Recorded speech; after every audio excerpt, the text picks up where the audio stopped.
Check, hello.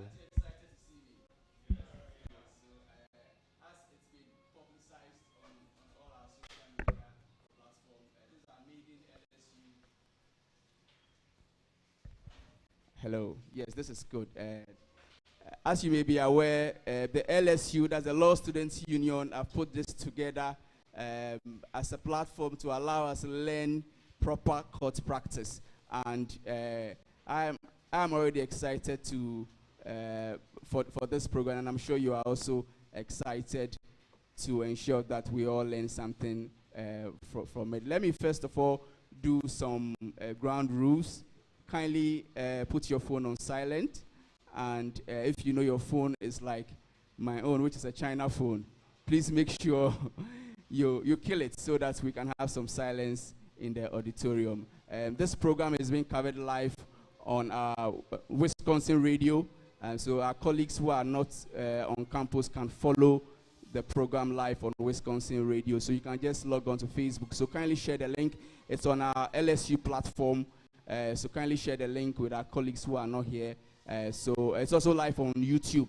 So so that we can all get our colleagues who are not here to participate. So I won't take much of our time. We decided that we'll start the program at 2:30, and it's already 2:30. So we just want to be strict to our time. We are law students, so we need to abide by rules. So can I have Master Nana Enin Amoakon to give us the opening prayer? He's a first-year student, so let's appreciate our brother.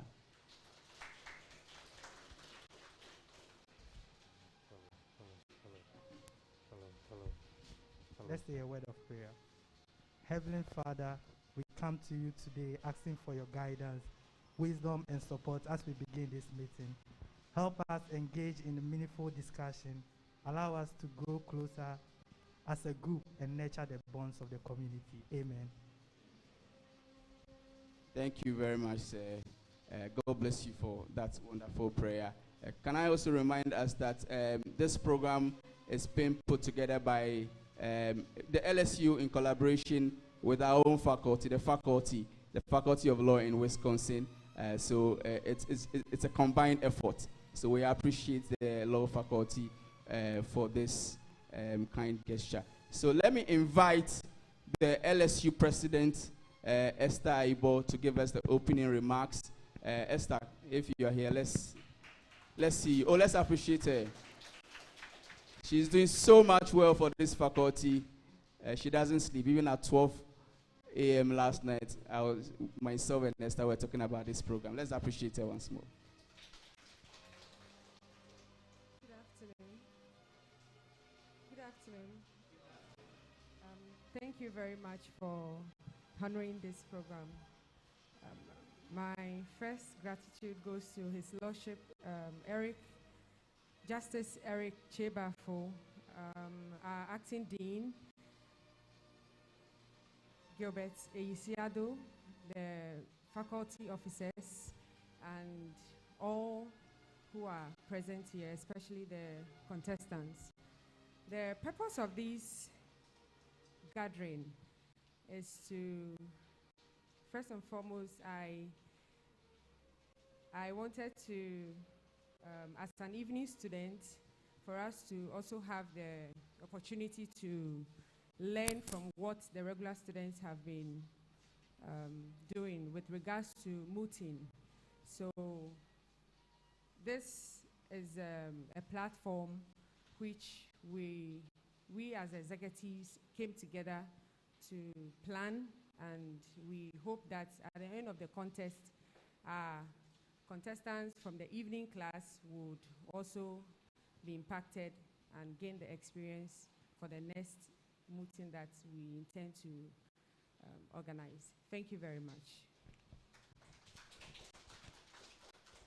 Oh, we can do better. And for me personally, I am super excited to be working with Esther. She's a very hardworking president. So keep up the good work, Esther. So let's move on. We have some few introductions to do and some acknowledgements to do. We have in our midst acting Dean, Mr. Gilbert Eisiado. Let's appreciate him, sir. And we also have our faculty officer, Mr. Bendak. Mr. Bendak, if you could kindly move from where you are sitting and join Mr. Isiado. Thank you. Let's appreciate. We will acknowledge our special guests as and when they join us. We've invited some dignitaries from management and also the SRC. I'm sure as they join us, we would acknowledge them with time. But at this moment, I have the singular honor to introduce to you our presiding judge for today. And I am super excited because this is the first time seeing him in person. I've had a privilege to read his judgments, and so it gives me a lot of fulfillment to do this on behalf of the faculty. So my colleagues present over here, kindly join me with a big round of applause. Let's invite His Lordship Justice Eric Chebafo.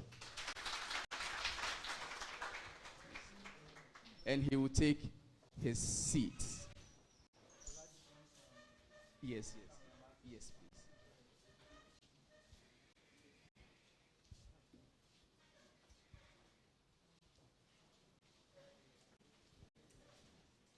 So His Lordship would give us some few remarks.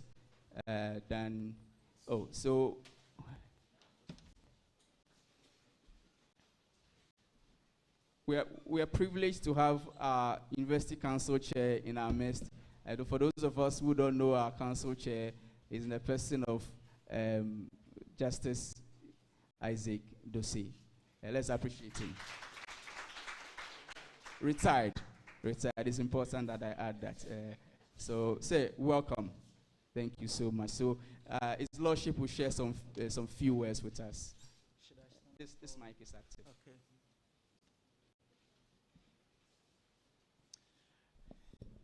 Good afternoon, Acting Dean, my Lord Justice Dosey, faculty members, lecturers, students. It's a privilege for me to be with you this afternoon. I think a few weeks ago, when I met Esther, it was at TV3, where she had been there to witness a mooting competition law challenge, which I happened to have presided at the final.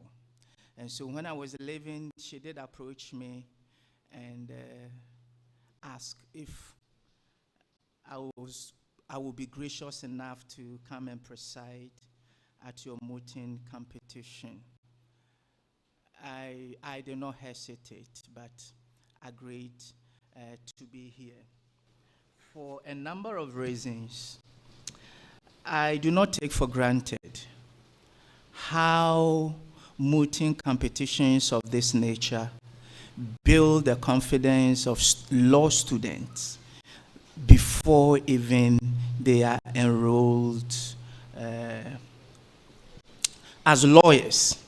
And so when we start like this, it is just to build your capacity, whether you are in the courtroom or anywhere you find yourself, your ability to think on your feet, because beyond what we study and read at the faculties and at the law school, what is really important is when we come out of the law school and we are lawyers, what we make of ourselves. And so this is the beginning, this is the training ground where you build your confidence. And as I speak to you, I'm a living testimony of that, right from the Faculty of Law, Legon, to the law school, the number of mooting competitions, and even I had the privilege to, with a friend, to represent the whole of West Africa in a Commonwealth mooting competition in Malaysia, which we placed third. And so from there, it gave me the confidence to build my legal practice. And so this is the first step. As the Chinese would say, the journey of 1,000 miles begins with the first step. It is not necessarily who wins or who loses today, but it's the starting point for you to develop your future career, and it begins today.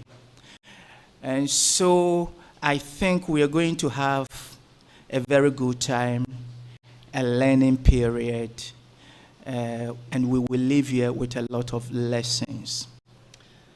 I have gone through the briefs, the submissions you have done for the two cases for which we are going to do the mooting, Kwan versus Nyeni, and then Mansima versus Attorney General. These are well-known cases, widely reported. My emphasis here this afternoon will not be so much the written briefs, because basically all that you needed to do was to extract what has been reported. But what I want to find out this afternoon is your ability to think on your feet as questions are asked you, how you argue and make your submissions before a court of law. Because this is one area probably we are losing a lot now in terms of good advocacy. Lawyers come without good mannerism in court. Whilst the bench is directing them what to do, they want to do their own thing. And so there are a number of criteria I will be looking for whilst you are on your feet. I think it will be a good experience, as I've said, for us all.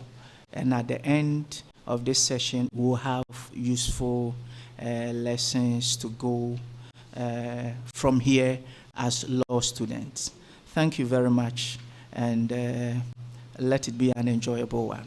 I'm grateful. Thank you so much, Your Lordship. Oh, we can do better.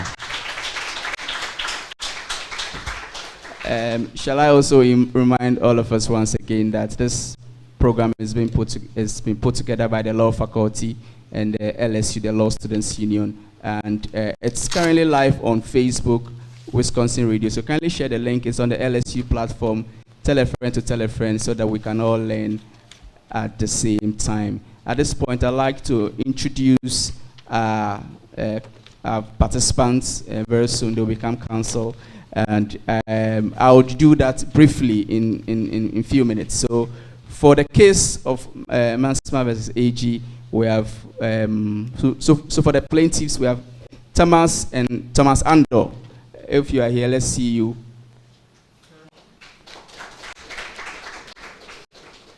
Co-counsel for the plaintiff, Awo Kuran Enyan Boaten.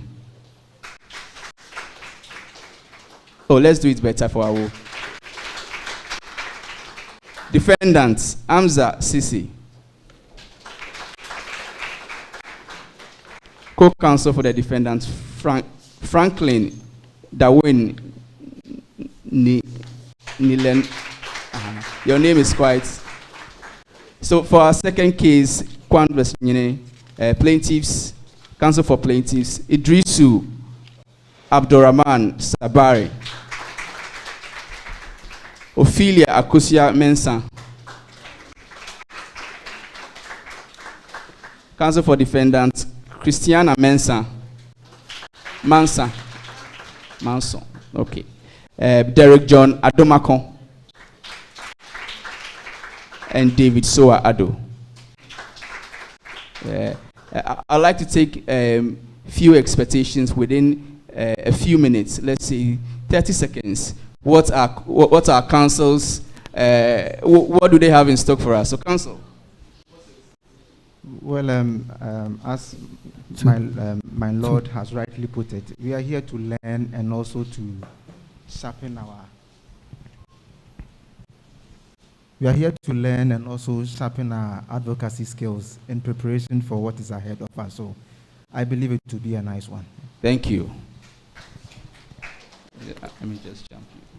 Okay.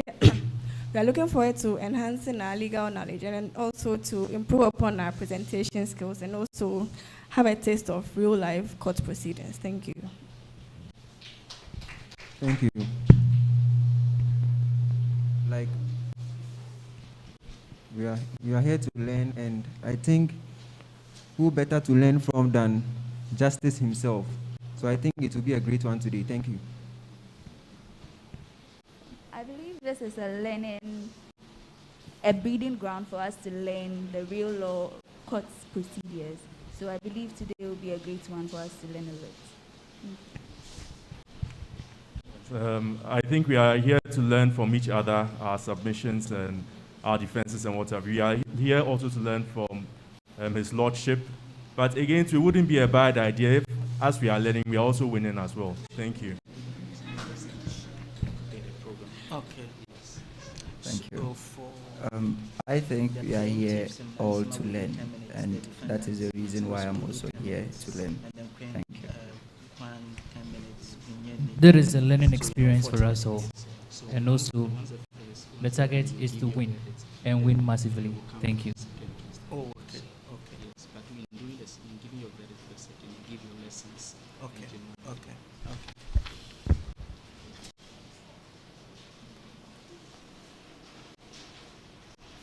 Thank you, participants. Let's appreciate them. While we sat, we received one of our faculty officers. She's the faculty secretary, Auntie Marian. That's what we all call her. Let's appreciate Auntie Marian. She makes our life easier on campus. Thank you so much for coming. At this point, I would want to hand over to His Lordship, and he will take over from here. His Lordship, you can take over, sir. Very well. Ordinarily in court, we should have a clerk who would announce the suit and then the parties to the suit, where the parties will rise up and then the court will record them and then the lawyers will announce themselves. Nonetheless, I think I've seen in other jurisdictions, especially the American system, where the judge is entitled to do all that. So I will combine the work of the clerk and then that of the judge. Very well. And so I will start today's proceedings with the case of Mensima and others versus Attorney General and IGP. So first, parties, plaintiff, appellant. Very well. So I record parties absent.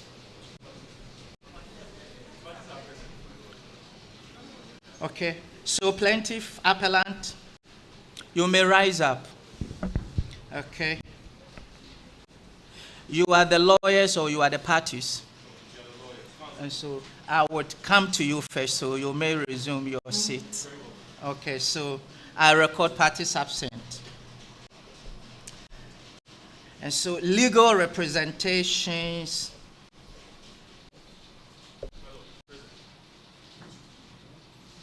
And so you may announce yourself for the purposes of the record. You want to come in front? Yes.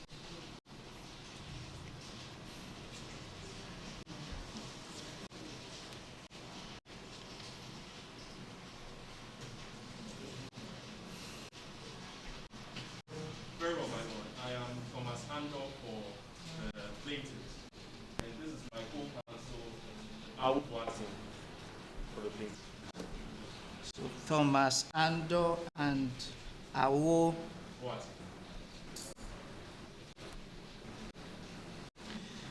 for the plaintiff appellant, because this is an appeal hearing.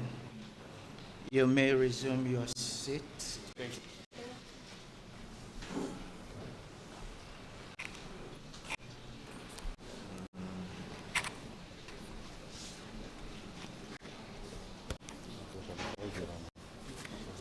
For the defendant, respondent, any legal representations?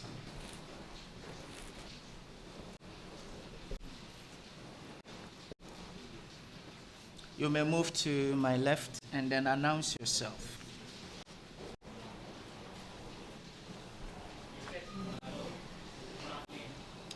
May you use the microphone?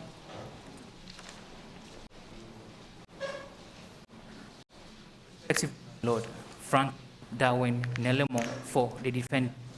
I'm here with counsel. Hold on. Franklin Darwin. Darwin. Mo.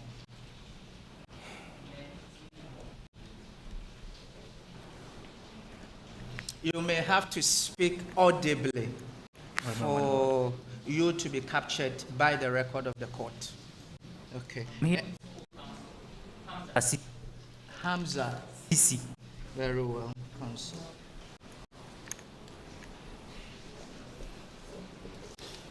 You may resume your seat.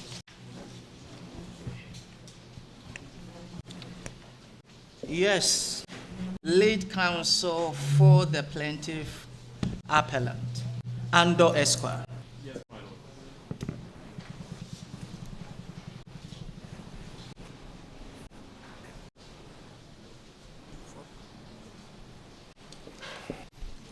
You have filed your written submission. Ando Esquire. Yes, my lord. You have filed your written submission. I'm not supposed to be giving my comment now, but this is the last thing you should do in court. I don't want to reserve it, though I would comment on it. The moment a judge calls on you as counsel, the first thing you do is to be on your feet. Yep. Whilst the court is addressing you, you don't sit down. Yes, But I mentioned your name, I asked you a question, you were still sitting down. You filed your written submission. Yes. You have just 10 minutes to address the court on the salient points in respect of this appeal and why you think the court should allow this appeal. very well, my lord. Respectfully, my lord, with your permission and with the permission of the court, I would like to give a brief fact of the case before you today. My lord, at a point in time, my clients were members of the Asia Cooperative Distillery and Retailers Cooperative Union, sorry. My lord, and at a certain point in time, they decided to disassociate themselves from this cooperative. My lord, it will shock the Honorable Court and yourself to know that since they decided to embark on this most noble endeavor, they faced nothing but incessant attacks and hindrances from the defender. Very well, counsel. I am well versed with the facts of this appeal. What are the grounds of your appeal? My lord, if we are here today, it is to invoke the original jurisdiction of this honorable court and also to invoke the jurisdiction in relation to Article 2.1 of the 1992 Constitution, which gives us the right to come before you and before this honorable court to determine if there are any regulations or laws or enactments that sin against the letter and the spirit of the 1992 Constitution, and to render such legislations or laws null and void. You did mention that you are invoking the original jurisdiction of this court. Yes. What is the original jurisdiction of this court that you are invoking? My lord, the original jurisdiction of this court is to cover all matters in relation to the Constitution, or all constitutional matters. Also in relation to matters involving elections as well. Can you go over it? My the lord, original jurisdiction of the this Supreme Court, yes, is to determine if there are any tenets, or to determine if there are any laws or any enactments that sin against the Constitution, and to render such laws as null and void. So we come here to determine to see if we have a case, my Lord, to see if the regulations in LI 239, regulations 3.1, and regulations 21 actually sin against the tenets of the 1992 Constitution.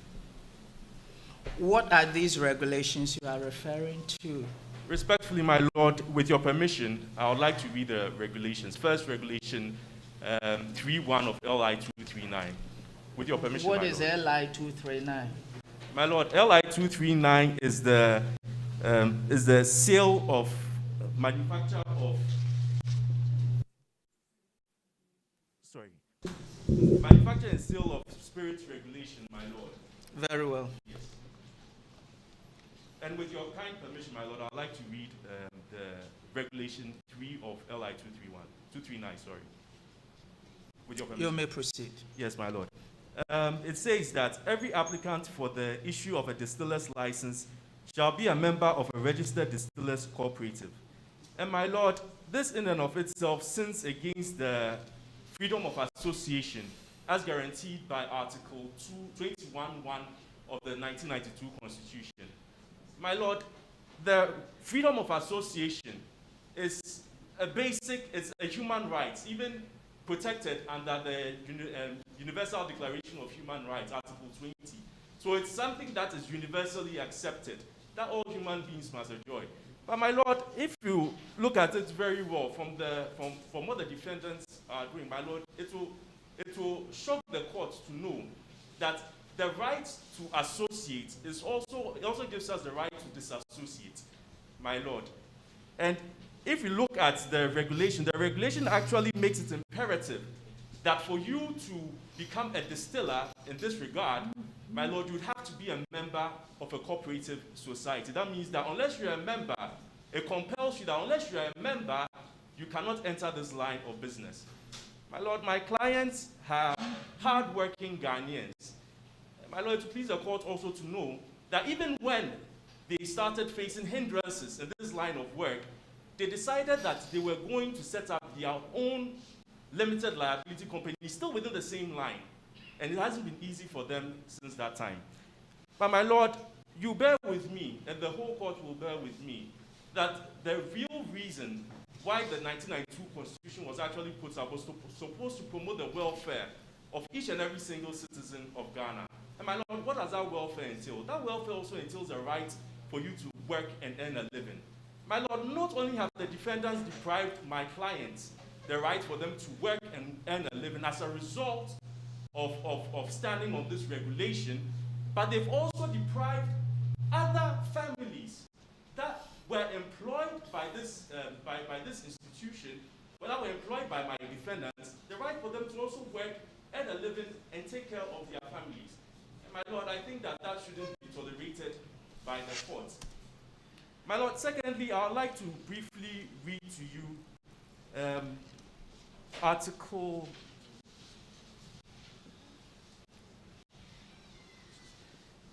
My Lord, secondly, I would like to kindly make this submission to you and to the noble court. LI 239 does not show on the face value of it why an individual or an association should become a member of a cooperative society. Basically, my Lord, if it's for economic purposes, then, my Lord, there are other institutions of state that can do the same thing.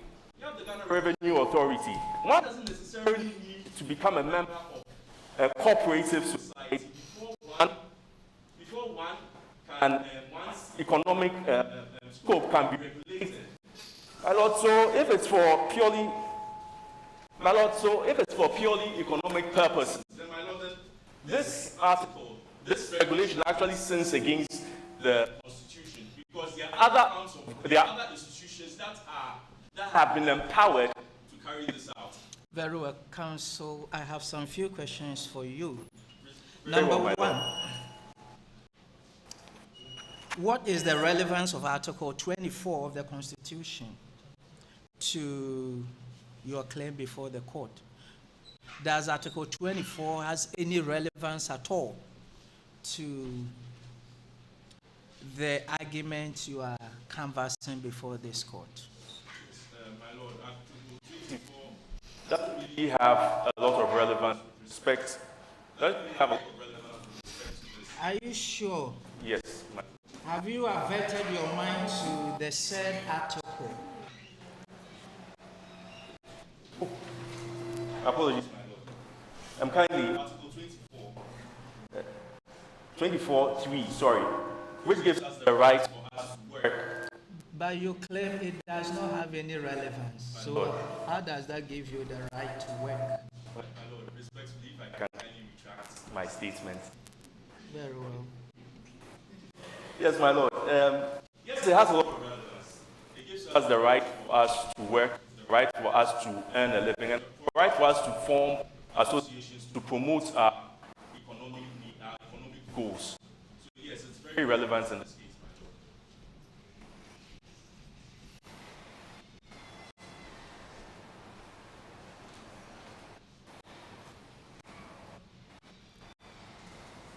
lord. Again, have you averted your mind to the Parent Act, the Liquor Licensing Act of 1970, Act 331?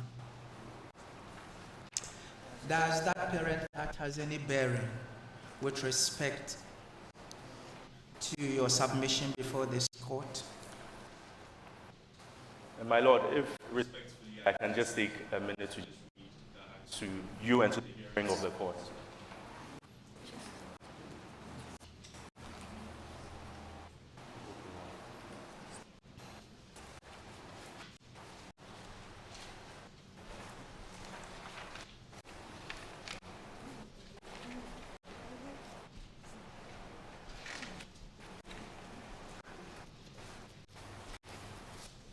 Yes, my lord. Yes. The Liquor Licensing Act, that's the Parent Act. Yes. Yes, from which Act 239 actually was. It has Regulation 239. Yes. Apologies. Yes, it was actually my lord. It has a bearing on Regulation 239 in the sense that this Parent Act does not empower the said Regulation 239 for any person or group of persons to form cooperative societies before this this particular practice of distillery is carried out. So even the Parent Act, the regulation, LI 239, actually sins against its own Parent Act, my lord. Well, but let me ask you that the argument Yes, my lord. is that one is free to form any group society, and no one compels anybody to be part of the cooperative society. Yes, my lord. But as long as you want to distill liquor for the sake of proper management and regulation, then you are enjoined to be a member of the HR Distillers Yes, my lord. Cooperative Society. Yes, What will be your answer to this argument? That you are free not to join, but as long as you want to be in this business, we seek to regulate the activities of members of this business, so Yes. you ought to be a member. And that will not necessarily sin against Article 21 or 39 or 34 of the Constitution. What will be your answer? My lord, very well, my lord. My lord, respectfully, by use of the word compulsion, it means that you are forcing the person. By use of that word, the person is being forced to join the association before the person can be in this line of business.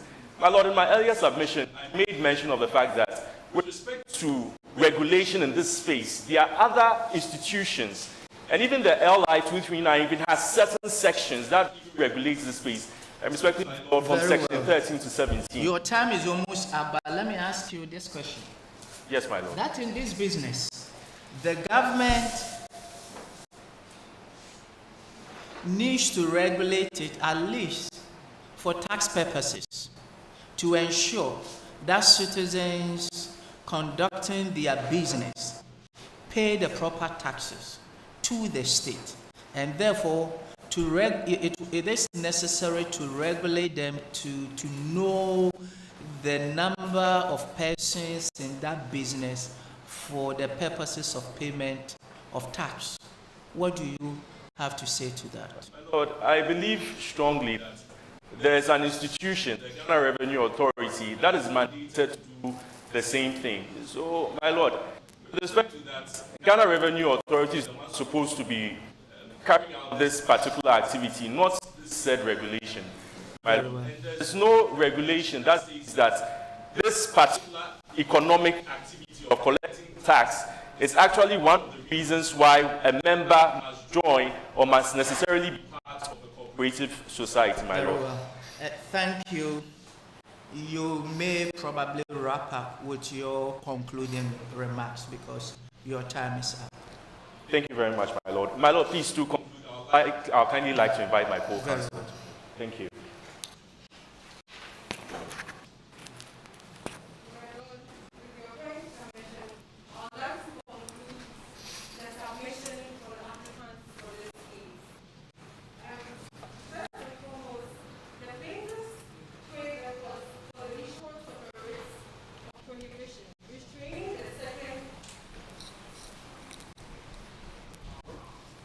First and foremost, the plaintiffs pray the court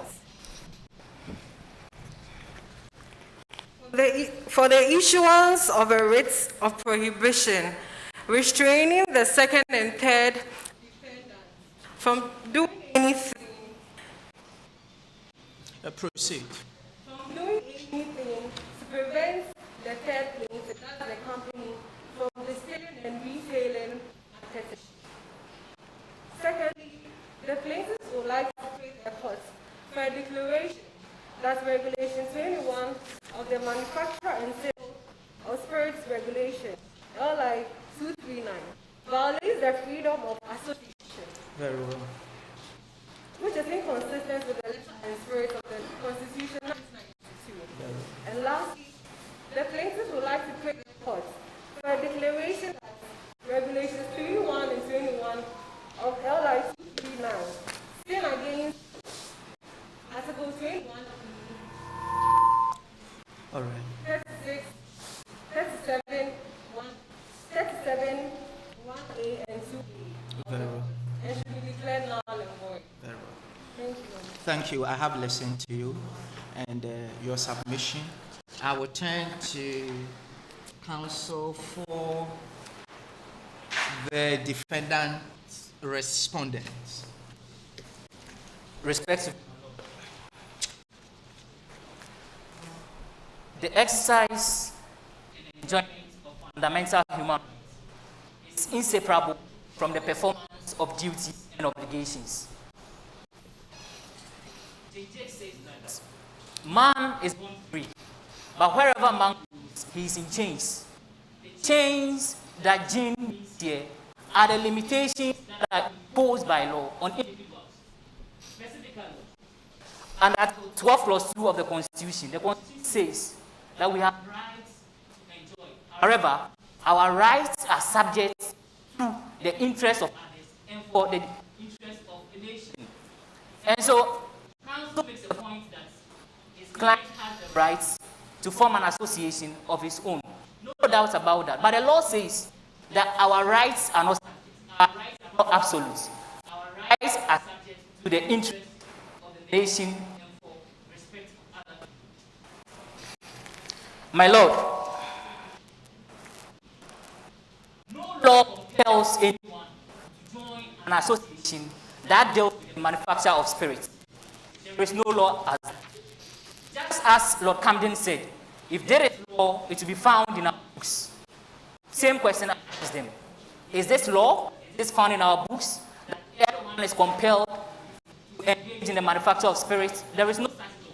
But my Lord, respectfully, if an individual chooses to engage in the manufacture of spirits, then that individual must comply with the laws that govern the manufacture of spirits. If I may ask you, do we have similar imposition of restrictions for, say, kinky sellers, palm wine tappers, for car sellers, and if there is no such regulation compelling members of such business people to be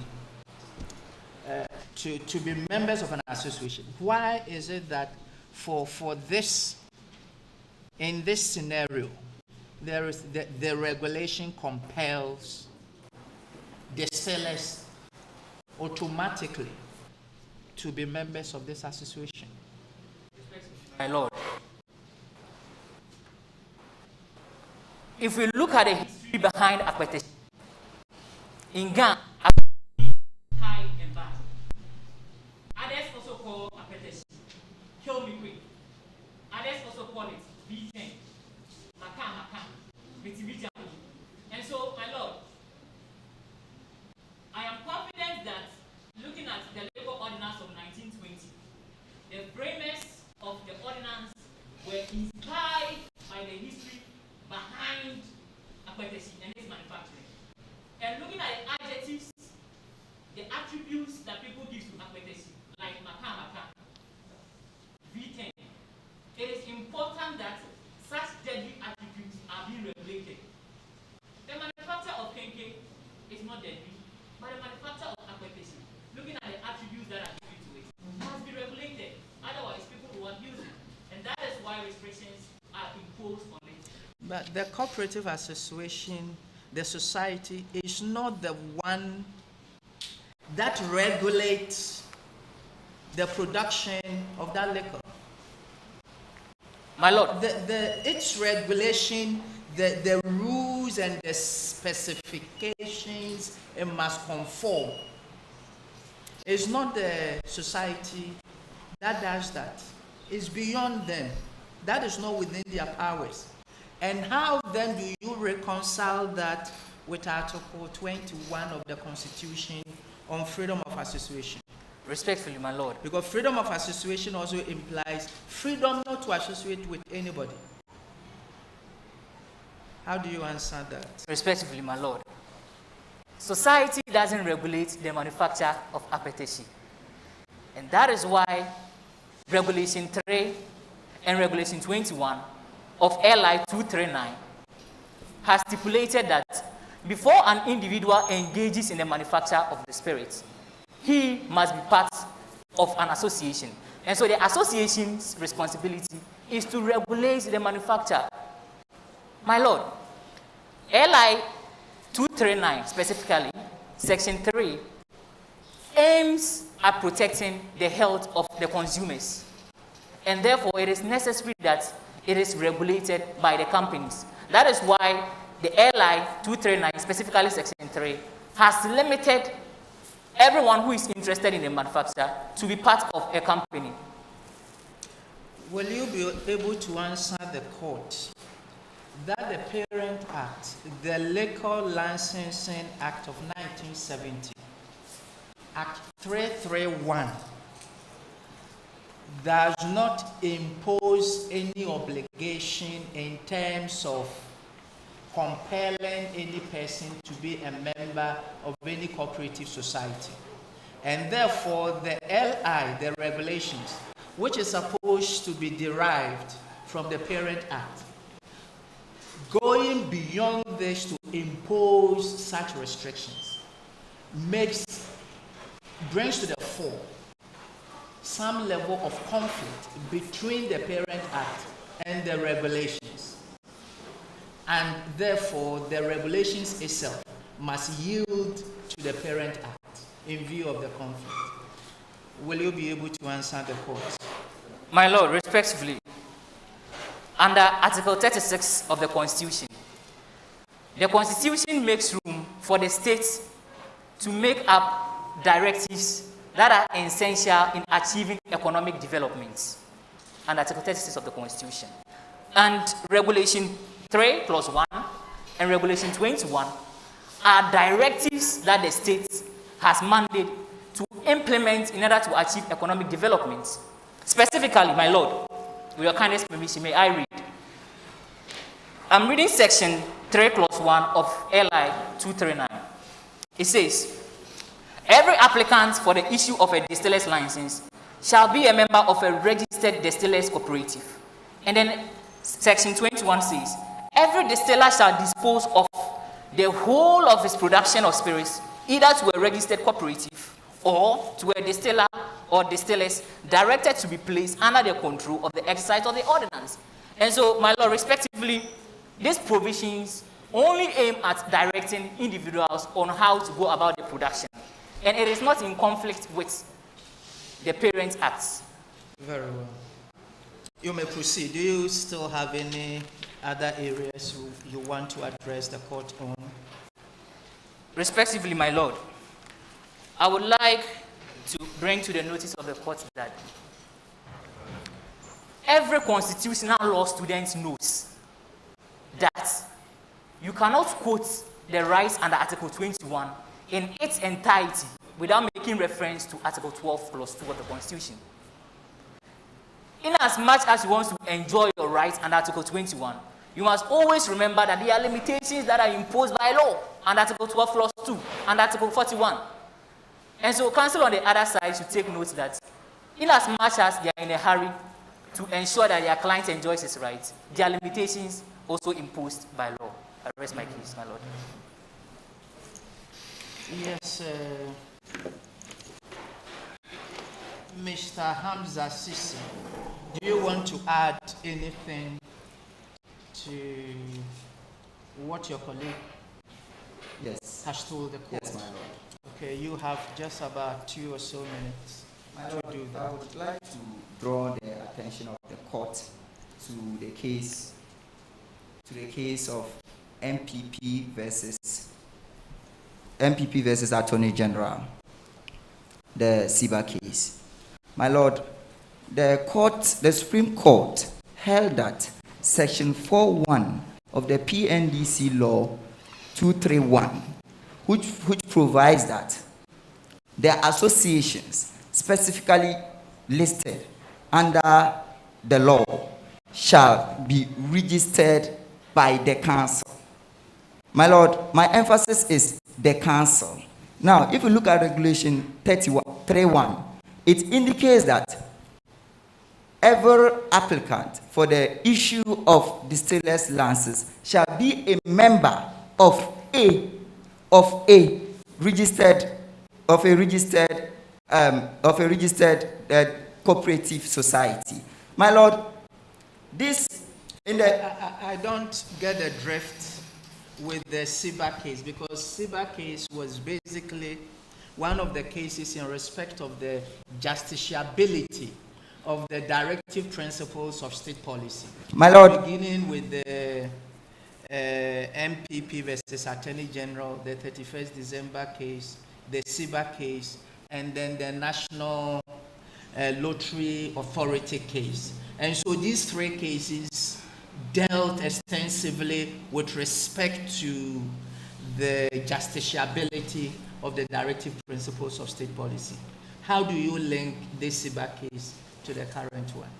My Lord, respectfully, I want to bring to the attention of the court that in the SIBA case, the Supreme Court, under Article 2.1, held that Section 4.1 of the PNDC Law 312, which provides that the associations specified in the schedule to this law shall be registered with the council. My emphasis is on the council. Now, if you look at Regulation 3.1, it provides that a registered cooperative society. The legislature doesn't enforce or compel anybody to join a specific cooperative society.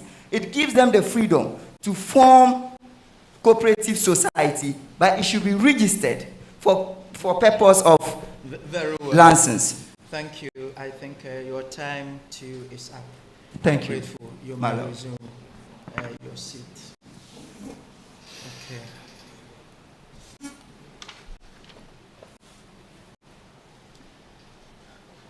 I think with both counsel having argued before me, there will be some musical interlude whilst I consider the verdict of the court.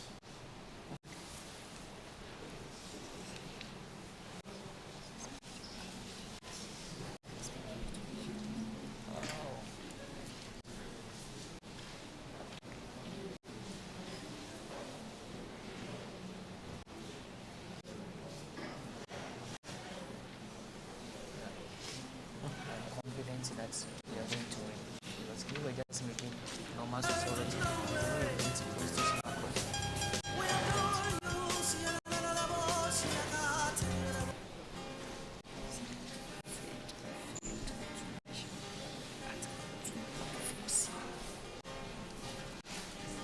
Thank you. I needed it. Good afternoon.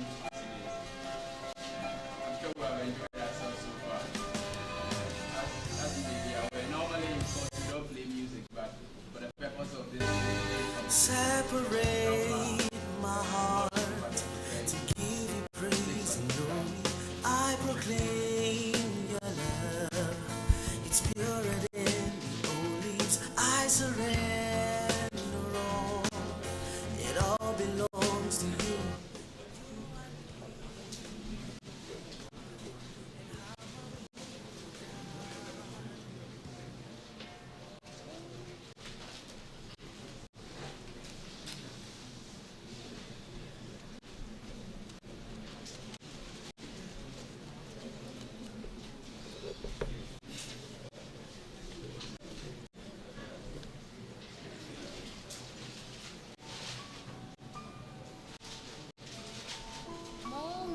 At OG2is.com. Peace, love.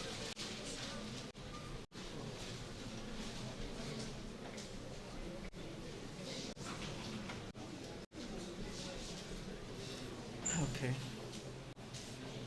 I don't think we have much time, so I don't think we have much time. So Oh, you are ready, we are ready. yes, okay, all right. All right. The court is called to order. All right. Thank you for the submissions I have heard before me this afternoon. Usually, in a proper court setting, I will be writing my ruling as to granting the reliefs you are seeking or refusing it. But this is more like a learning process where I'm supposed to mark you and then point out some lapses I have observed. And it's based on that I will be scoring you. Yes, okay.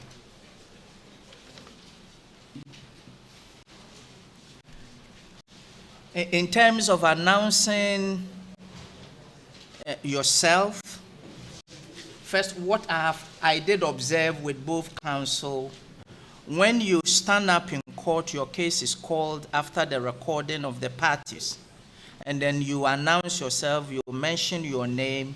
Usually, your colleague or your junior you came to court with may be sitting, but when that I'm appearing with so and so, then you would stand up.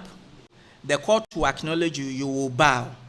But whilst the lead counsel is announcing him or herself, you may have to sit. And so what I did observe was that both of you were standing, which is not supposed to be so. One is supposed to sit, but when he announces himself and then mentions your name, then you rise up and then you bow to the court. I believe you would take note of that. In terms of the submissions, as I did tell you earlier in my introductory remarks, I have read both submissions. And because it's a recorded case, all that you did was to extract the arguments and then what the majority and then the minority judges said in that case. And so what Aqua JSC said, what Bamford Ado said, what Atuguba said. And so I thought in both submissions, there were not much originality. And therefore, I would prefer to score you in the courtroom setting as to how you argued. And in scoring you, there are a number of things I would be taken into consideration. Number one, your appearance before me. How well dressed are you in court? As a lawyer, we expect that you present yourself in a lawyer-like manner in terms of dressing and then in terms of appearance. That is number one. Number two, what sort of confidence do you exude? Because we want to groom lawyers who are confident in the courtroom, confident of what they are arguing about in court, but not lawyers who are not certain as to what they are doing. And we test your confidence level with the questions we ask. And so the familiarity with the facts of the case, that is the brief before you. How well familiar are you with it? How conversant are you with it? Number two, what is the level of your answers to the questions posed to you by the bench? Are they satisfactory? Are you able to appreciate and answer them well? Are you able to think quickly on your feet to answer the questions? Because that will be a profound advantage. It's not everything that you have put down in your brief, whether it's at the High Court, you are arguing a motion that you may have thought about, but the judge might have read the application or your case and would want to satisfy him or herself about some few issues he has read. And so the judge, just when you start moving the application, may ask you those questions. So if you have not averted your mind to them and you have no idea, then you begin to more or less not be able to answer the questions posed to you. And so your confidence level, your familiarity with the issues involved would come to bear when the questions start coming in. And then also I would look at the substance of the argument you have placed before me. In terms of substance, does it make sense? Legally, are you arguing a legal issue? And so these are the areas.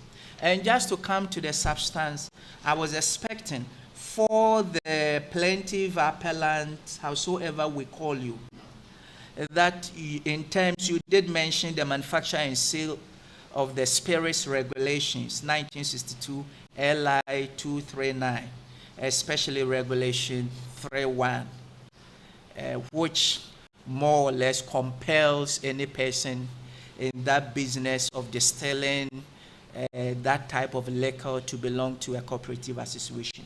You did well to mention that. But I had to prompt you to try to link the Liquor Licensing Act, Act 331, and its relevance to the regulations. And that one you must take note. And again, I was expecting that you will raise issue that there are no similar impositions of restrictions for other persons engaged in other business, as I did ask the defendants, respondents, in terms of those that manufacture that tap palm wine, those in preparation of kenke and all that. I thought that you will link that to your argument to make a stronger argument that if there are no such impositions, why would there be imposition of restrictions on the production of accreditation? Okay.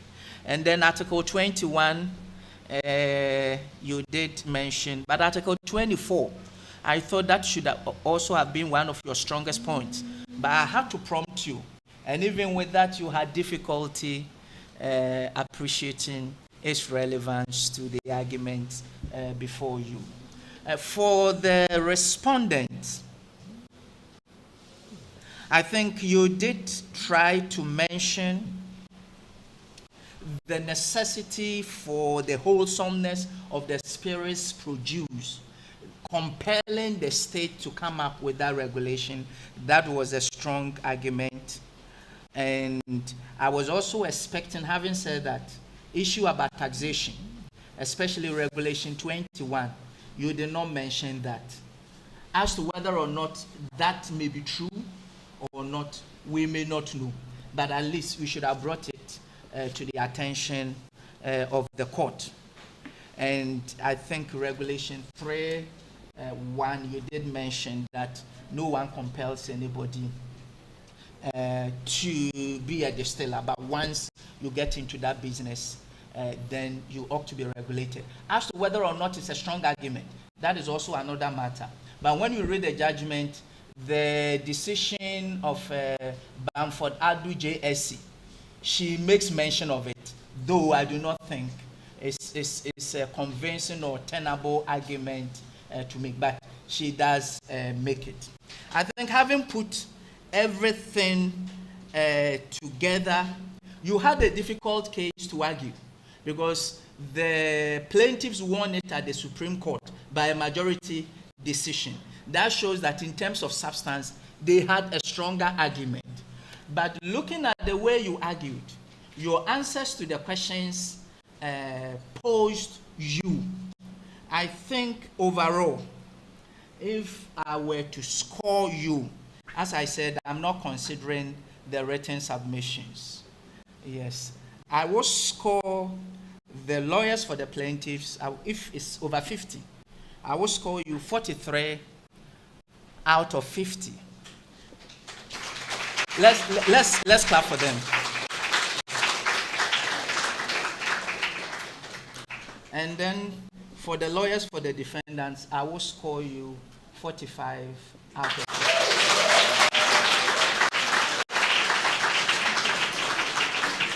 But on the whole, I must commend you because I have seen lawyers come to court and then when you ask them some few questions, you see that they are jittery.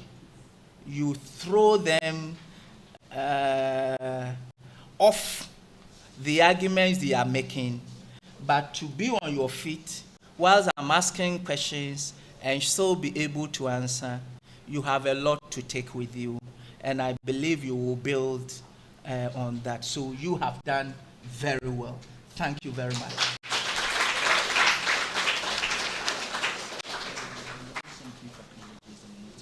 Good. Let's appreciate all of us once more. Thank you. Thank you.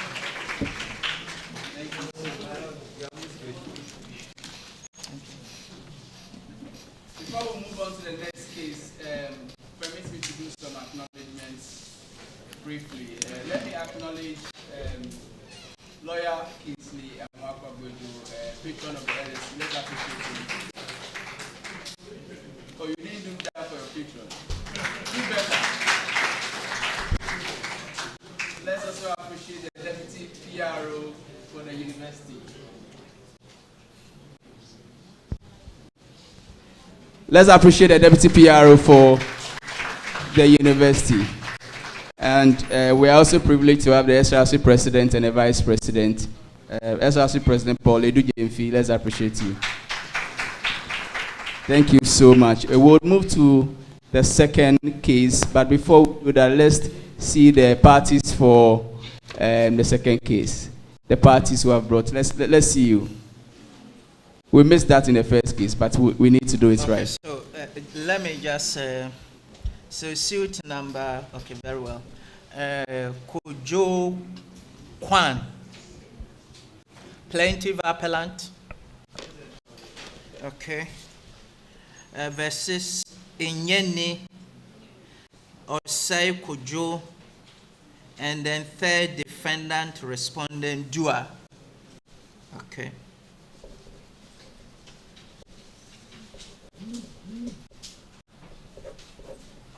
And so for Kojo Kwan, present? Okay. Enyeni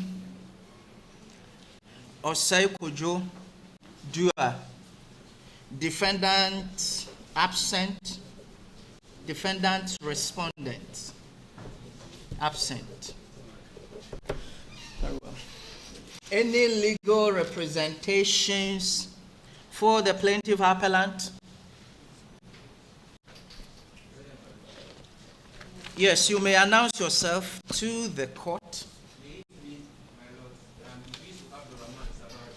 Please, you move forward.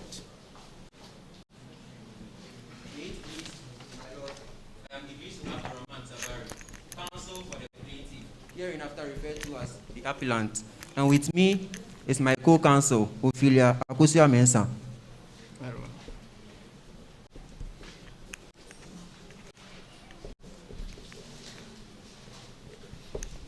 May I have counsel for the defendant respondent?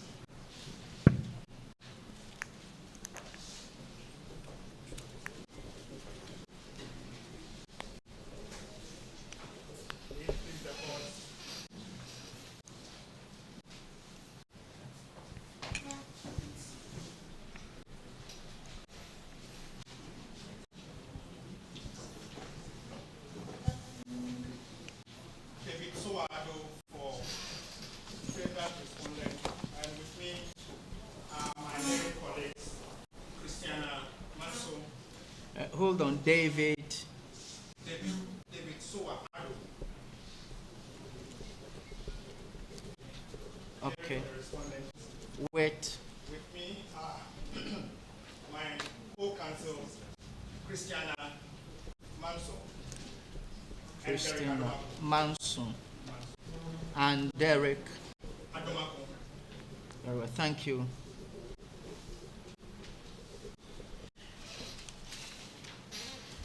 Yes, for the plaintiff appellant, Mr. Idrisu Abdul Rahman. Yes, madam. Yes, you have 10 minutes to address the court in respect of this appeal. I am in receipt of your written submission, and so you may touch on the salient aspects of this appeal. Most grateful, my lord. Most grateful, my lord. Very well, proceed. My lord, I would like to move straight to my first submission, with your permission, with your kind permission, my lord. My lord, the trial judge ruled that Kojo Kwan, not being the head of the family, did not have the capacity to sue. My lord, I believe strongly that the learned trial judge erred in his judgment because, my lord, Kojo Kwan is a member of the family, and under special circumstances, he has the capacity to sue. And my lord, I would go forward to list the circumstances. My lord, the circumstances are when the family head is perpetrated to act inconsiderate concerning the property of the family. A family member with consent. I'm not getting that point. Yes, my lord. You may go over it. Okay, my lord. So the trial judge, in his judgment, stated that Kojo Kwan did not have capacity to sue because he was not the head of the family. My lord, we are here to seek the court's decision in favor of the plaintiff because, my lord, Kojo Kwan, in the previous court, when he was in the court, district court B in Kumasi,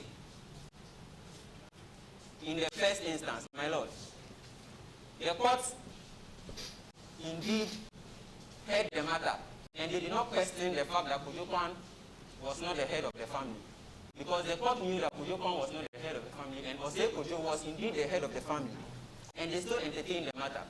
And on appeal to the Asante Hine Court A2, my lord, which is also a court with knowledge about native customs, my lord, the court indeed heard the matter as well, even though the appeal was dismissed. The court heard the matter. On what basis was the appeal dismissed? Very well, my lord. At the Asante Hine's court? Yes, my lord. Kojo Kwan appealed the decision of the Kumasi District Court B when the court found that Osei Kojo should be made to pay £900 to Nyeni, the defendant. So Kojo Kwan appealed, and the appeal was dismissed by the Asante Hine Court. So, so what was the basis for the dismissal of the appeal? That was my question. The basis for the dismissal? Yes, do you know? The basis for the dismissal yes. of the appeal? Yes, was it not a question of law? Yes, my lord. That by the application of native customary law, yes, my lord, the one that was supposed to take action for the preservation of any property of the family was supposed to be the head of the family. Yes, my lord. And this appellant wasn't the head of the family. Yes, my lord. Was that not the essence of the decision? My lord, the Asante Hine Court A2 dismissed the appeal because it was not on the grounds that Kojo Kwan was not the head of the family. They knew he was not the head of the family because, per the facts, he stated that Kojo Kwan was not the head of the family, and the court still entertained the matter. And then the Asante Hine Court A2 dismissed the matter. But the court went on appeal. We are on appeal because, my lord, the learned trial judge ruled that Kojo Kwan was not and is not the head of the family, and hence does not have capacity to sue. My lord, for the cases of, and I would like to refer this court to the case of Crown versus Duchi and others, and Amponsa versus Akwetia. My lord, the court stated in the case that the plaintiff, although not the head of the family, could bring an action to defend the property of the family, and upon approval, and upon appeal of the judgment, it was upheld. And the court of provincial commissioner, who among other things stated that matters of native customs were best in the hands of the Oman Hine and his councillors. My lord, the Asante Hine Court A2 as well as the Kumasi District Court have intense knowledge when it comes to native customs. My lord, those two courts entertained the matter even though they were very well aware of the fact that Kojo Kwan, my client, was not the head of the family, but he was only protecting the interests of the family because, per the facts, Osei Kojo, who was the original head of the family, was squandering the family property. Indeed, the defendant actually mortgaged 4 out of 6 of the family lands without the knowledge and consent of the family. Now, my lord, this brings me to my second point. My lord, the trial court judge, in his judgment, again ruled that the mortgage was valid. My lord, the mortgage in our contention cannot be valid because the family was not aware. Just before you come to the validity of the mortgage, yes, my lord, I still want you to convince the court in respect of the capacity of the appellant that by native customary law, it is the head of family who must sue. So in this respect, where the appellant is not the head of family, why should the court entertain this appeal? Because if you are unable to satisfy the court in respect of capacity, yes, the door will be shut against you. Yes, and the substance of the appeal or the merits of it will not even be gone into. Very well, my lord. Now, my lord, the facts expressly stated that Osei Kojo, who was the family head, was squandering family property because he mortgaged 4 out of the 6 family lands without the consent and knowledge of the other family members. My lord, this was done in April 1953, and the family got to know about this in January of 1954, which was 9 good months after the mortgage had taken place by Osei Kojo, the defendant. My lord, upon this, the family, per the facts, actually appointed, and they were very well aware that Kojo Kwan was going to represent them. And my Lord, where the cases are actually stated, it gave circumstances under which a family member who is not the head of the family could actually bring an action to the court and not the family head. And the circumstances were that if the family head was actually misappropriating and squandering or not being concerned about the welfare of the family property, and he was acting all unconcerned about the family property, a family member who has been appointed and authorized by that family would actually bring an action and the matter would be entertained. And what else? Furthermore, my Lord. Yes. So now I move to the validity. I thought the cases you have cited stated more than one ground. Indeed, upon which a person, a member of the family, will be entertained by the court to bring an action to preserve family property on behalf of the family. I thought you stated only one. Yes, my Lord. That is what you are conversant with. Yes, my Lord. Very well. Very well, my Lord. And also in the case of Anani versus Mensah, in the 1959 Ghana law report, and I would like to draw the court's attention to this case. It stated that you have about 2 minutes to wrap up, so I don't know whether you would also want Ms. Lord, I'll be very swift and I'll give my co-counsel the opportunity to wrap up for me. Yes. Okay, so my Lord, I'll quickly move to the validity so that she will wrap up for me. So my Lord, with respect to the validity, as to the mortgage, my Lord, the mortgage could not be valid because the fact stated that Osei Kojo, who was the family head, mortgaged the property, and it was only after 9 months before the family found out. And my Lord, the principle of law states that when there is a lease or a mortgage, and the family or the principal members of the family are not aware, in the face of it, it is null and void. My Lord, and this was stated in the case of Apostle versus Butchie. Respectfully, my Lord, the set of facts were clear, and it stated that in April 1953 to January 1954 were 9 months, meaning that the family was indeed not aware and they had no knowledge about the mortgage. Meaning from the face of it, my Lord, the mortgage was void. But the trial judge, my Lord, respectfully ruled that the mortgage was void and valid. Very so well. it was valid. And my Lord, with that, I would like to hand over to my co-counsel. Yes, Ms. Ophelia Mensah. You have just about a minute or thereabout to conclude.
For the recovery of the possession of the 4 cocoa funds from the defendant. Very well. With your kind permission, my Lord, I rest. Thank you. I turn to counsel for the respondents. David Suwa Ado Esquire.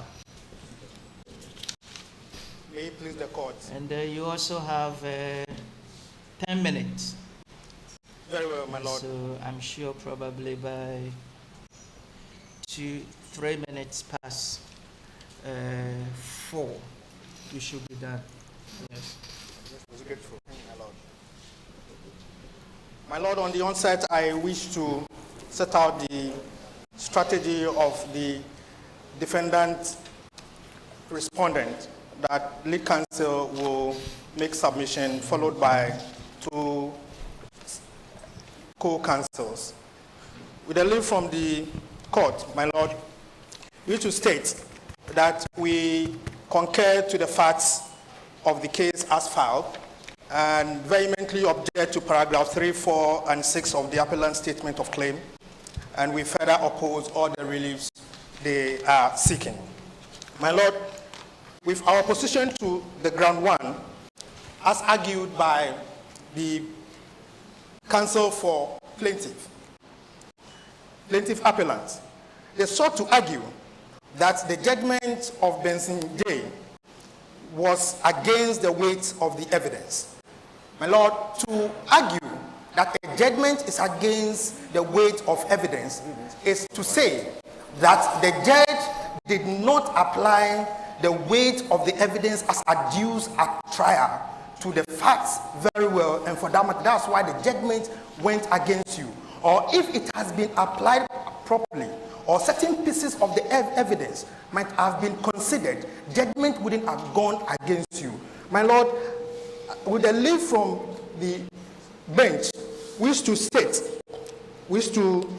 refer the court to Jean versus Musa Bakun, 2007-2008 Supreme Court Ghana Law Report at page 686. I read the kind permission from my Lord. You see, may you skip those matters and address the court in terms of substance. As to principally what this appeal turns on,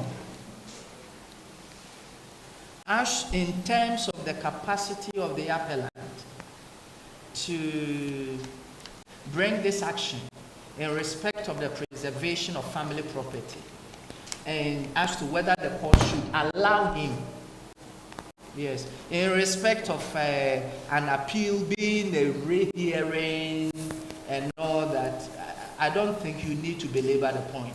They are tried principles of law. Yes. Thank you very much, my Lord. We are still drinking from the infinite wisdom of the bench. We are most grateful. My Lord, with respect to capacity... Do you admit, if I may reframe the question, that this appellant has capacity to bring this action? Yes, my Lord, subject to certain circumstances, special circumstances as they were. Of course, the position of the law is that it's the head of the family who must sue and be sued on behalf of the family. And for that, that's a general rule. The exceptions to that rule is that supposing that the family property is being dissipated, or the head of family is not in position to protect the image. And so in this respect, Osekojo, who was supposed to be the head of family, has not played his role as a protector of the family properties, and therefore Kojo Kwan is entitled to bring this action. You concede? My Lord, subject to the fact that Kojo Kwan has concurrence and consent with other members of the family, and for the fact that they have appointed him as the head of the family, but that was not the case. The case before Benson J was the fact that Kwan was purporting to be the family head, but that issue was settled at arbitration when they attempted to remove Osekojo from the headship of the family, and that one was overturned by the arbitration at arbitration. And when they went to the first court, the court of instance, they did not actually go as a member. Kwan did not go as a member of the family who claimed that Osekojo was dissipating the family property, but rather went in as the head of the family, which has been settled. And that is why when they went to the Ashanti Court A, it was also thrown out. And even the court went further to tell them that if they had come there first, the position of the court would have been different with respect to the mortgage, whether it was valid or not valid. And that to that court, the mortgage was valid. If I have the permission of the court to continue, to proceed. Thank you very much, my Lord. My Lord, with reference to the decision in Yauga versus Yauga, as adjudicated upon by Olenu J. The grounds upon which a member of the family can bring an action was spelled out. One, if I have permission of the court to do. One, that the person seeking to set aside the transaction was a proper person to represent the family in the suit relating to land. With this matter, it is settled in law that the proper person to bring case on behalf of the family is the head of family, and Kojo Kwan is not the head of family. The second point laid out by Olenu J in Yaogan versus Yaogan is that the member of the family were wholly ignorant of the transaction. My lord, at trial, one female member of the family testified that she was in the known of the fact that the head of family, being Kojo, Osei Kojo, has mortgaged the family lands. And so their claim that they did not know also falls on its false. My lord, the third position that Olenu J laid out was that the family had not by any conduct subsequent to the dates mentioned acquiesced in the transaction. And the fourth one, that the family had not timeously and with due diligence. And the fifth one, that the defendant could, on the declaration by... How do you relate these cases of Olenu J to the present action? My lord, where you concede that under certain special circumstances, a member of the family who may not be the head of family may be entitled to take action for the preservation of family property. My lord, the position of the appellant is that the court below erred when the court decided that they did not have capacity. My lord, if we look at it, the court did not throw them out, because lacking capacity means that you could not even proceed with the case. But the court allowed them to proceed with the case because the court was trying to apply principles of equity, that they have come to court as a matter of substance but not form, and that even though they did not have all that it takes in respect of form to actually bring the case, they were doing so to protect the family image of the property. So the court endorsed them and allowed them. And it's even clear by the decision that the court took that the mortgage was valid, and that for the mortgage to come back, the family lands to come back to the family, then they needed to pay the debt, and that the debt should be treated as family debt. And they even appeal against the formula that the court laid out for I want you to address me more in respect of the law than the factual matters, because those ones, they are not contentious, they are settled. But not to relate to the court the history of this matter, how this case has traveled. My lord, why you think this appeal ought not to succeed. And indeed, they have filed grounds of appeal. And that is what I'm seeking that you address me as to why this appeal should be thrown out. My lord, per the decision in Amar versus Kaifio, yes, the court was clear that it's the head of the family that must sue. And in absence of that, subject to the conditions, as we said, were special, then the family member could come. But Kwan did not come as ordinary member of the family, so did not fall within the ambit of the special circumstances. Very well. My lord, under Ankara versus Alote, it was also decided that where two factions have problems within the family, they need to settle their differences before they come to court. Kwan, with concurrence of certain members of the family, attempted to remove Kojo. Very well. Ado Esquire, your time may be almost up. Do you want Christina Manso or Derek Adomako Esquire to conclude? Or you would wrap up? Yes, my lord. My co-counsels will. Very well. Thank you. Yes, Ms. Manso.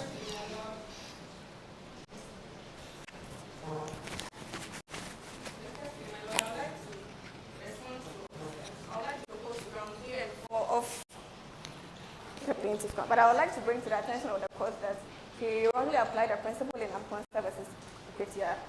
He referred to the plaintiff as an ordinary member of the family, but from the facts that were given, the plaintiff was not an ordinary member of the family, but he was the head of the family, and he coupled as the successor, and as such, he was the right person to sue and be sued on behalf of the family. Since in that case, the defendant was only acting as a mere licensee. As such, he was robbed of all his rights once the very minute he was asked to vacate those rooms, and as such, the plaintiff was entitled to the right of re-entry and repossession. Thank you. Now, opposition to ground 3.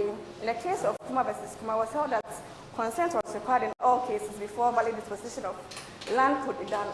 But here lies the case where there are two factions. One faction saw Osekojo as the head of the family, and another faction saw Kwan as the purported head of the family.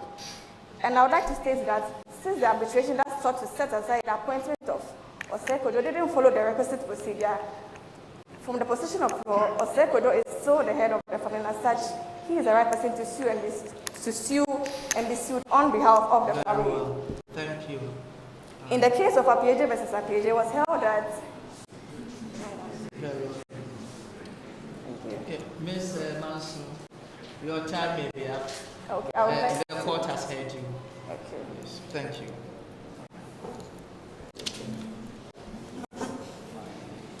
Well, I have heard both sides, and so the court will consider its verdict in the next 2 or so minutes. And I'm grateful to both counsel for the submissions before the court.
Well, after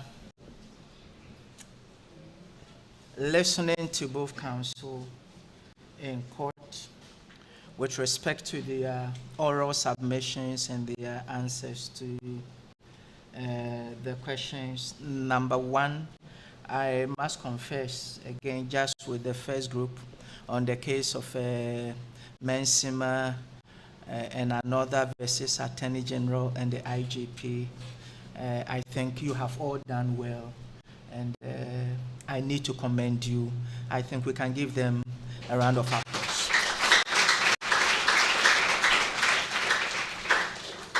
As I did indicate earlier, it is not easy for you to be on your feet and for you to be bombarded with questions. Sometimes even your line of thought is completely overthrown, and if you don't take care, you may be confused whilst on your feet. But to stand your ground in the midst of the questions, incessant questions that were thrown at you, shows that you can find your bearing when you become lawyers. For both of you, at least for the first group, I did not consider their written submissions because I thought they were more or less ditto dubbing from the case. But with this, I did see some level of originality and ingenuity from the written submissions. And I must confess, I was somehow impressed, at least for the appellant, the way they couch the written submissions. They had notice of appeal, as usually is done at the Court of Appeal, the decision they are complaining about, the grounds of appeal, the reliefs they are seeking before the court, and the persons directly affected by the appeal. Indeed, as if they have read the Court of Appeal rule, CI 19, and that is a plus. The way you went in examining it, I'm very much impressed. And then you took one by one the grounds of appeal, and then you tried to argue that. This, when you read the 1959 decision, Kwan versus Inyeni, you will not find these things there, and you should continue to build on this. For the respondents also, in response to this, I think you also try to match the appellant in respect of your response to the arguments they have raised on the grounds of appeal, and you attempted to answer them. And I must also tell you that keep that up. Now, coming to this afternoon's submissions before me, just for the first group 2, I examine your appearance, your confidence level. You are appearing before a court. You must be confident of what you are telling the court. Your familiarity with the case, not only with the facts, but the law in support of the case. Examining you as against the respondents. You remember in the course of your submission, I did ask you the exceptions to the general rule. And when you did mention one, I asked again, is that all? And so more or less, I was pressing you to say all the grounds, and indeed, they are 3. You are not going to manufacture them. That family property, if it is in danger of being lost, due to personal interest by the head of family who is unwilling to take action, that is what you try to state. And then number 2, where there is a division in the family, and the head and the principal members of the family are unwilling to take action, I did not see you mention it. And then the third one, where the head and principal members of the family are deliberately disposing of the family property in their personal interest to the detriment of the family as a whole, then a member with the support of the other members is entitled to take action. I was expecting that you come in with and having marshaled these exceptions, your case was straightforward before the judge. But I thought I did see a little bit of struggling on your part in respect of that. So that is what my comment in respect of your submission. For the respondent, I was also impressed with the angle for which you were trying to go. That when an appellant says that the judgment is against the weight of evidence, basically, the appellant is calling upon the appellate court to rehear the whole case, to review the entire case in terms of all the evidence on record, whether the trial judge properly applied the evidence to the case, and whether there were pieces of evidence that were misapplied or were not applied. That is correct. I did stop you because I thought this is trite when you come to the Court of Appeal. And I wanted you to address me on the substance of the appeal before the court. Number 1, in terms of the capacity of Kwan to mount this action, where his headship as the head of family was being contested and was doubtful. Does he come within any of these exceptions? And I thought in that respect, you prevaricated. Yes, no, and you struggled a little bit with that. And again, you move too much. You could see that at some point, I tried to stop you. The factual basis. It is not about the narration of the antecedent of the case. You are before the court, you had 10 minutes. Just tell the court the substance, the law, to be applied. Leave the facts. We were all there. If the court misapply the facts, that itself will be subject to review. But address the court in respect of the law. And on that area too, I thought you struggled a bit. And then for, I think, the second, that is a Maze, your name? Yes, Manso. You were making beautiful submission. Only that in court you don't rattle. You don't rattle. The judge may be recording you or wants to hear you, so you must be audibly clearer in your submissions. When you tend to rattle, the trial judge or the appellate court may miss most of the things. And so in court, speak slowly and deliberately, but you don't tend to rattle. And so now with the scores, as I said, no matter how it turns out, both of you, you have distinguished yourself and you have every cause to be proud of yourself.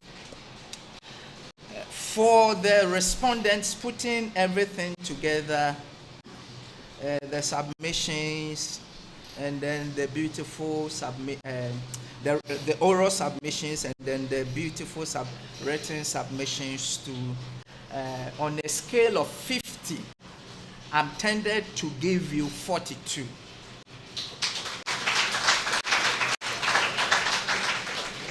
And then for the appellants too, on a scale of 50, I am tended to give you 44 over 50. And thank you very much. As I said, I did enjoy reading your written submissions. Keep it up for the research and scholarship that had gone into that.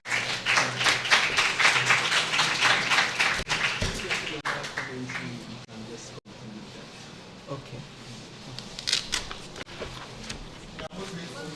All right. Okay.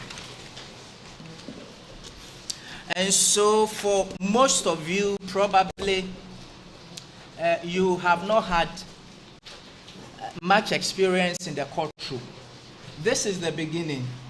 I will never forget when I started reading the law and on vacations, and in one of the years, the schools were shut down for almost a year because the lecturers were on strike.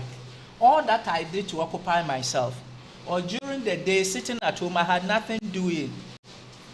I would just go to the High Court, just sit there the whole day, listen as lawyers move motions.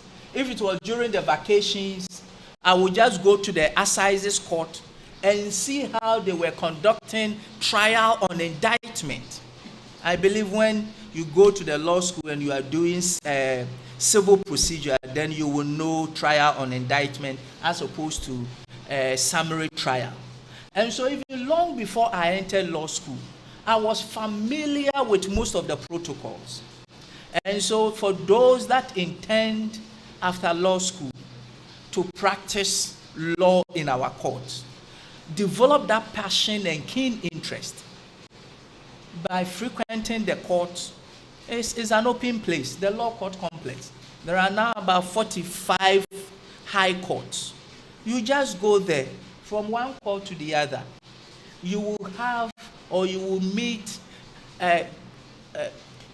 you will see cases being conducted in terms of cross-examination. You will see how motions are moved in the morning by lawyers, and you see the sort of interaction and engagement between judges and lawyers. So that long before you become lawyers, you are familiar with all these processes. So on your first day after being called to the bar, going to the court, you will not be jittery because you are already familiar with it.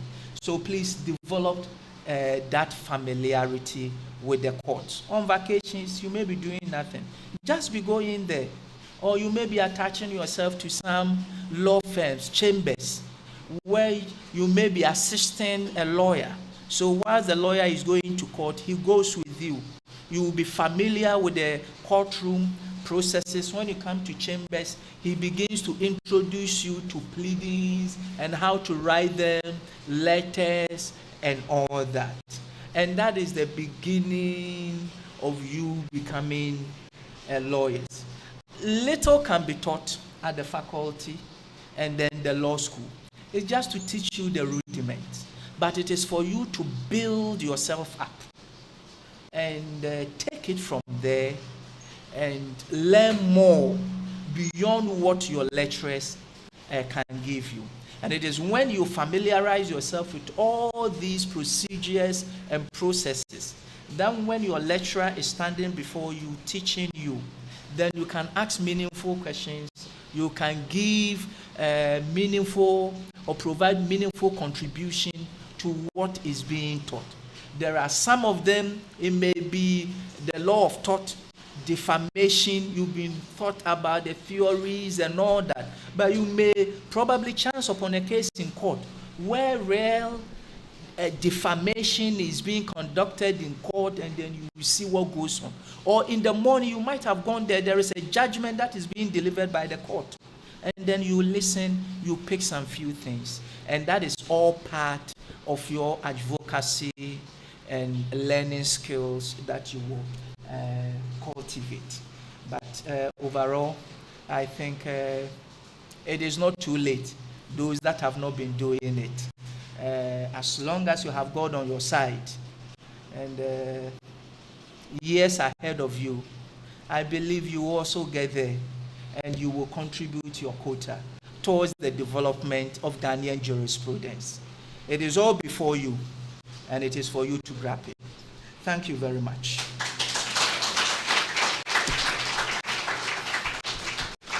We can do better. Thank you so much, Your Lordship, for that kind words that you shared with us. I'm sure all of us have learned some lessons from it. At this point, we would want to appreciate our participants with some certificates that we had prepared for them. So please, can I have the certificates, please?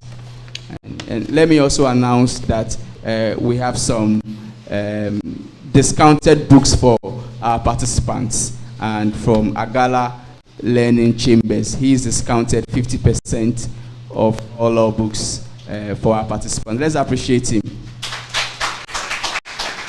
So let's take advantage of this.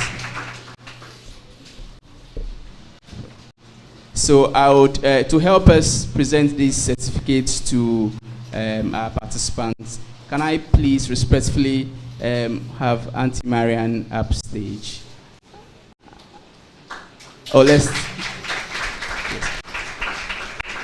And our patron, Lawyer Kingsley Amakwabwe.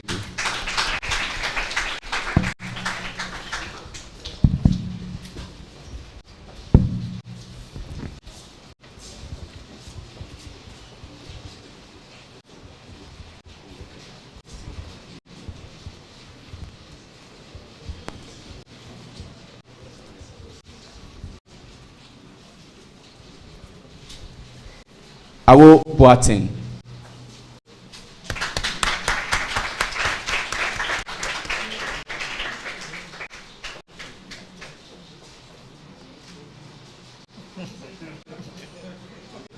I will face the camera.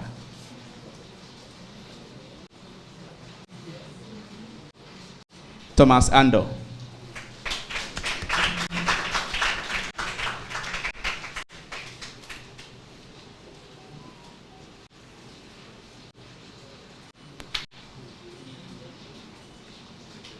Franklin Gabon. We have some few more.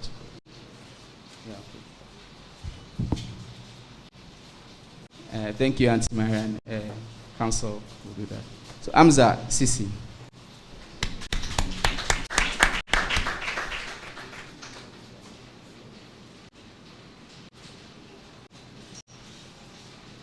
Ophelia Mensah.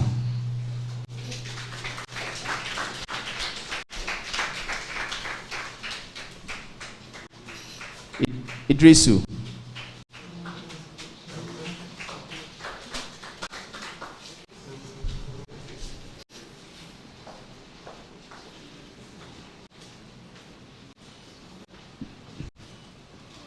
Derek John Adomako.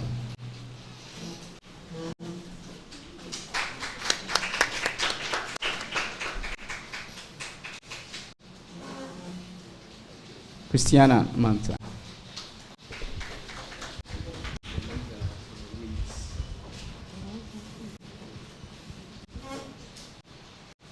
So we have certificates for the winners. So Amza and his team, Amza Sisi, for winning the first case.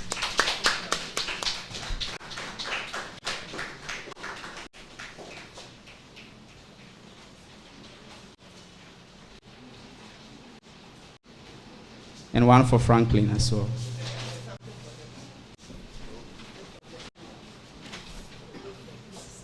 So there's a package for the winning team. So you can give this to them.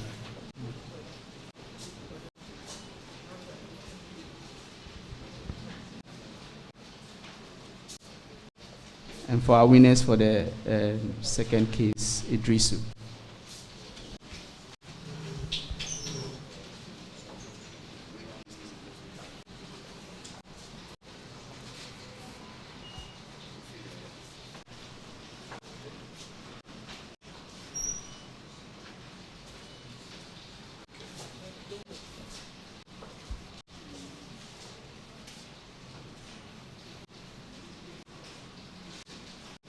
Yes, and finally, Idris.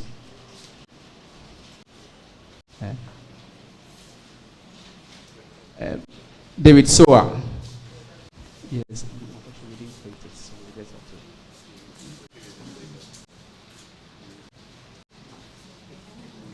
Would have the certificates sent to him.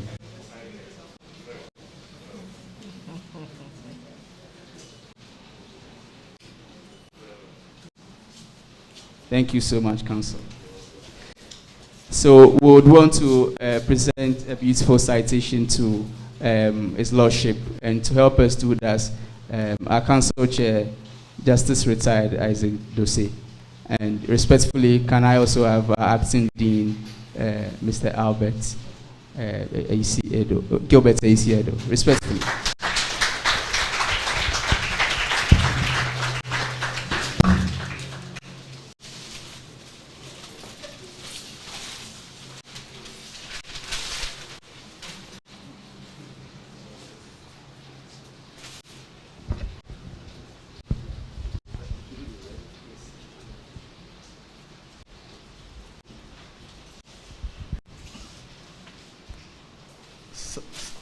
My Lord, we are honored to have you here. It's so refreshing to see you again. This is a humble citation from our students in appreciation of the enormous time you have spent reading through their scripts and spending your time driving through the traffic to come and honor this occasion for us. We are in the business of producing human resource for this country. That's what we do here. And I hope and I believe that our students will continue to shine as they have shown you today. I thank the Dean and the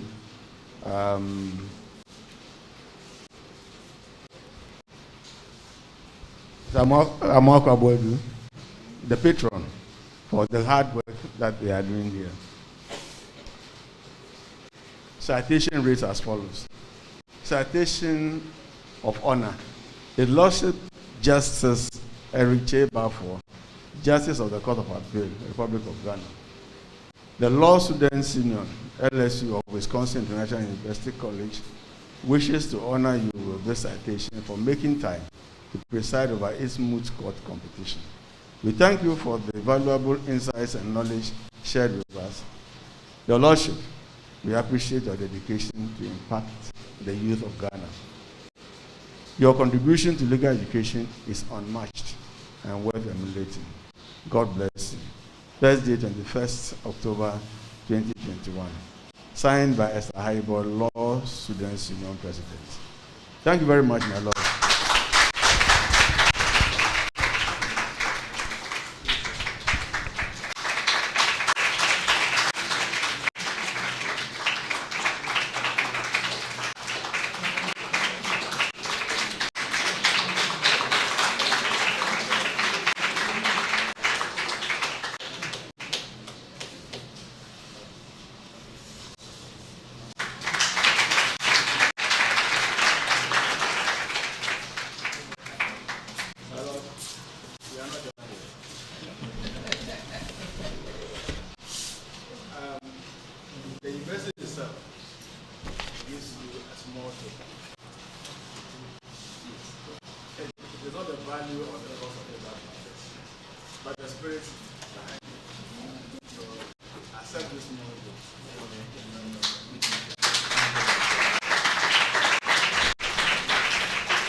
Thank you so much, Council Chair and our Acting Dean. We are most grateful. At this point, we'd want to do a few acknowledgements, and we should be done and be out of this place. So let me first of all acknowledge our faculty officers. And first of all, from our Acting Dean, we want to acknowledge you for giving us the opportunity to organize this program. Let me also acknowledge and thank our patron, Council Kingsley Amakwabudu. We are grateful for the opportunity and the advice you always give us. And let me also say that this program was sponsored by some group of people from the faculty. The faculty also did support us, and we want to acknowledge Auntie Marian as well, and Mr. Bendako for the good support that they gave us. And we also want to and thank Smart Products. They've been able to give us some food products, which we will share for all of us. We have Wagogo, the video and photography team that's taking shots of this program. Let's appreciate them. They gave us quite a good discount. We also want to thank Agala Pamphlets. As you heard me say, he subsidized quite a number of the law books for us. And individually, we have some law students who put money into this project. And let me do that. It's very important that we acknowledge them so that others will also learn from it and support when we have future programs like this. So we have Prince A. Sadat. He did support us. Mohammed Kalon. He also did support us. We have Joseph Nab.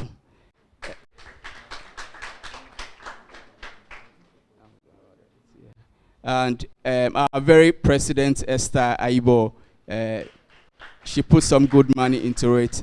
My good self also supported the program. Thomas Andor also did support this program. Our participants, they didn't just participate, they also put resources to make this program a success. Awo, Amza, Idrisu, Derek, and we want to thank all of them for the good job. Let's also appreciate our media partners here, Wisconsin Radio. I mean, this program has been carried live on their platform. So many of our colleagues that couldn't make it here are enjoying the program. So we want to appreciate them. The communication department of the university, we also want to thank them. And let me also announce, I'm sure by tomorrow it will be on City FM online. Our media guys will publish it, so we're going to be in the news. It's also going to be on My Joy Online. Hopefully, we'll have it also published in the Business and Financial Times. So we'll all see our face trending in the news. So we want to thank all of you for making time to attend our maiden moot court competition. We look forward to doing that more. And finally, we want to take the vote of thanks. So can I have Mimi? Mimi, can you kindly walk up stage and do the vote of thanks for us? After Mimi is done, we'll take some exclusive pictures with His Lordship, and we should be out of here.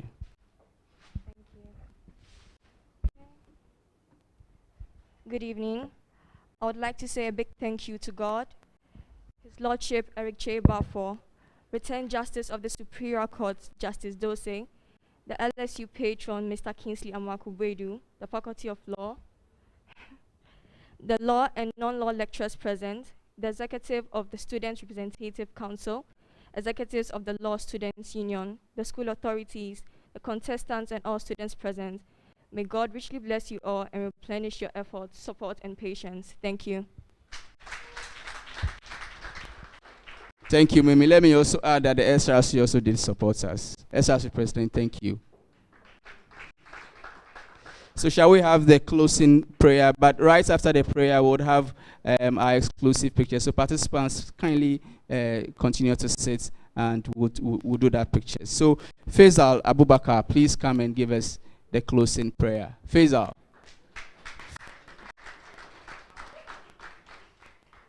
Oh, Faisal, double up, please. Thank you so much.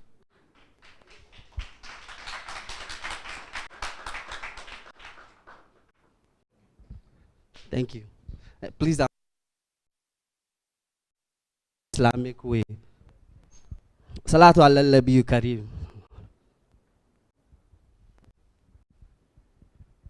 ربنا آتنا في الدنيا حسنة وفي الآخرة حسنة وقنا عذاب الناس اللهم اهدنا فيمن هديت وعافنا فيمن عافيت وتولنا فيمن توليت وبارك لنا فيما أعطيت وقنا واصرف عنا برحمتك شر ما قضيت الحمد لله رب العالمين الرحمن الرحيم مالك يوم الدين إياك نعبد وإياك نستعين اهدنا الصراط المستقيم صراط الذين أنعمت عليهم غير المغضوب عليهم ولا الضالين آمين سبحان ربك عزة ما يصفون والسلام على المرسلين والحمد لله رب العالمين. Thank you. Thank you so much. Let me put this announcement out. Agala Law Chambers, he sells books. He's giving all law students 20% discount from now to 30th October. So law students, let's take advantage. 20% discount. Thank you so much. So we want to take, the program is officially closed, but we'll take some pictures. So His Lordship, first of all, we'll do His Lordship with the faculty leadership, counsel, lawyer, Kingsley. So let's do that first.